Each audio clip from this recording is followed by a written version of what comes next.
আসসালামু আলাইকুম। আমরা এবার ক্লাস 8 এর অপনয়ন পদ্ধতির ২৬ নম্বর অঙ্কটা সমাধান করব ইনশাআল্লাহ। ওকে? তো দেখো এই অঙ্কে ২টা সমীকরণ দিয়ে দিচ্ছে x + y = a - b, আর একটা হচ্ছে ax - by = a² + b²। ওকে? তো আমরা কি করলাম? প্রথম সমীকরণকে ১ নম্বর এবং দ্বিতীয় সমীকরণকে ২ নম্বর নামকরণ করলাম। ওকে?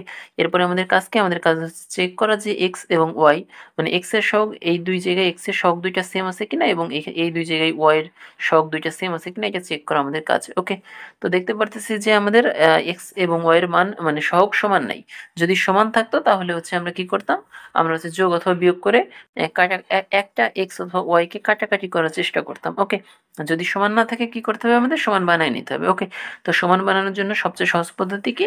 মনে করো আমরা x কে সমান বানাবো। ওকে? তো এখানে x এর যে সহগ আছে এইটা দ্বারা এইখানে গুণ করব 1, এবং এখানে x এর যে সহগ আছে এইটা দ্বারা এখানে গুণ করব a। ওকে? গুণ করলে মানে সহগ সমান হয়ে যাবে। ঠিক আছে? তো আমরা কি করব? তোমরা কিভাবে লিখবা? লিখবা যে ১ নং সমীকরণকে a দ্বারা গুণ করে পাই। ওকে? এভাবে লিখবা। ঠিক আছে? তো যদি আমরা গুণ করি তাহলে কত থাকে একটু দেখি যে আ ১ নম্বর সমীকরণের সাথে পুরোটার সাথে a গুণ করব। অর্থাৎ ax প্লাস হচ্ছে ay হচ্ছে a² মাইনাস হচ্ছে ab, এরকম। ওকে? আবার ২ নম্বর সমীকরণের সাথে ১ গুণ করব। ঠিক আছে? ২ নম্বর সমীকরণের সাথে কি ১ গুণ করার কোনো প্রয়োজন পড়ে? ২ নম্বর সমীকরণের সাথে ১ গুণ করলেও যা থাকবে, না গুণ করলেও তাই থাকবে। ওকে? তো এটা লিখার আর কোনো প্রয়োজন নাই। ওকে? তারপরে আমি লিখলাম আরকি। ওকে? না, লিখার কোনো প্রয়োজন নাই। না লিখলেও হবে। ওকে? তো যাই হোক, আমাদের গুণ করি আর বা না করি বা না করি, তো আমাদের ax থাকবে মাইনাস হচ্ছে by এরকমই থাকবে, হচ্ছে a² এরকমই থাকবে, প্লাস হচ্ছে b² এরকমই থাকবে। ওকে? তো আমরা কি করব? আমরা হচ্ছে বিয়োগ করব। বিয়োগ করলে কি হবে? নিচে একটা চিহ্ন পরিবর্তন হয়ে যাবে। ওকে? প্লাস থাকলে মাইনাস হবে। এখানে প্লাস আছে তাই মাইনাস। এখানে মাইনাস আছে তাই হচ্ছে প্লাস। এখানে প্লাস আছে তাই মাইনাস। এখানে হচ্ছে প্লাস আছে তাই মাইনাস। ওকে? তো এখন প্লাস ax মাইনাস ax এই ২ টা কাটা যাবে। কাটা গেলে এখানে থাকে কি? ay মাইনাস হচ্ছে by, সরি মাইনাস না, নতুন চিহ্ন যেটা দিছি এটা হচ্ছে প্লাস। তো এখানে প্লাস আসবে, প্লাস হচ্ছে by হচ্ছে কত? এখানে খেয়াল করো, প্লাস a² মাইনাস a², ২ টা কাটা যাবে।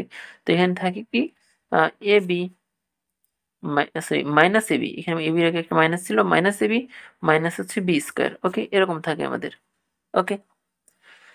তো এখন এখান থেকে আমরা কি করতে পারি? এখান থেকে আমরা দেখো y কমন নিতে পারি। এখানে y আছে, এখানে y আছে। যদি ২ জায়গায় y থাকে y কমন নিতে পারি। এখানে আমাদের থাকবে কি? শুধুমাত্র a প্লাস হচ্ছে b। ওকে? y কমন নিছি মানে এখান থেকে y চলে যাবে, এখান থেকে y চলে যাবে। বাদবাকি যা থাকবে ওইটা লিখব। ওকে?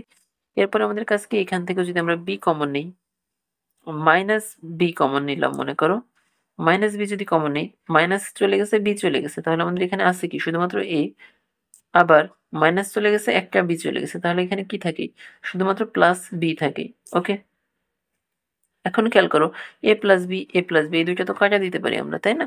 তো যদি আমরা কাটা দেই তাহলে আমাদের কি থাকে? y শুধুমাত্র থাকে হচ্ছে মাইনাস বি, এরকম থাকে। ওকে? তাহলে y এর মান কত পাচ্ছি? y এর মান পাচ্ছি মাইনাস বি। ওকে? এখন y এর মান যদি এটা পাই তাহলে আমরা এই y এর মান যেকোনো একটা সমীকরণে বসায় দিব। ওকে? y এর মান কত নম্বর সমীকরণে বসাবো? যেটা আমাদের দেখতে সহজ মনে হয়। ওকে? তো ১ নম্বর সমীকরণই দেখতে সহজ মনে হচ্ছে। এখানে দেখো ২ নম্বর সমীকরণে a এর সাথে মানে x এর সাথে a, y এর সাথে b গুণ অবস্থায় আছে। ওকে? তো আমরা ১ নম্বর সমীকরণে y এর মানটা বসাচ্ছি। ঠিক আছে? তো আমাদের ১ নম্বর সমীকরণ কি ছিল? y এর মান কত নম্বর সমীকরণে বসাবো? ১ নম্বর। তো তোমরা লিখবা যে এভাবে y এর মান ১ নং সমীকরণে বসিয়ে পাই। ওকে? তো আমাদের ১ নম্বর সমীকরণ হচ্ছে x প্লাস হচ্ছে y হচ্ছে a মাইনাস b। ওকে? এখন আ y এর মান কত ছিল? y এর মান ছিল মাইনাস b। তো x, y এর জায়গায় y এর মান বসালাম হচ্ছে a মাইনাস b। তো বুঝতেই পারতেছো এই মাইনাস b ওই পাশে গেলে কি হবে? প্লাস b, অর্থাৎ a minus b, a minus b লিখলাম। a মাইনাস b এই পাশে আসলে কি হবে? প্লাস হবে। Plus b। ওকে? তো মাইনাস b প্লাস b এই ২ টা তো কাটা যাবে। তাহলে যদি কাটা যায় তাহলে আমাদের থাকে কি? থাকে হচ্ছে x a। তার মানে x এর মান কত পাচ্ছি? x এর মান পাচ্ছি a। তাহলে অ্যান্সার লিখবা তোমরা এইভাবে যে নির্ণেয় সমাধান x, y হচ্ছে কি? x এর মান হচ্ছে a, y এর মান হচ্ছে মাইনাস b। ওকে? তাহলে এই হচ্ছে আমাদের অ্যান্সার যে x এর মান হচ্ছে a, y এর মান হচ্ছে মাইনাস b। ঠিক আছে? এটা খুবই সহজ অঙ্ক ছিল এইটুকু। তো আশা করি বুঝতে পারছো।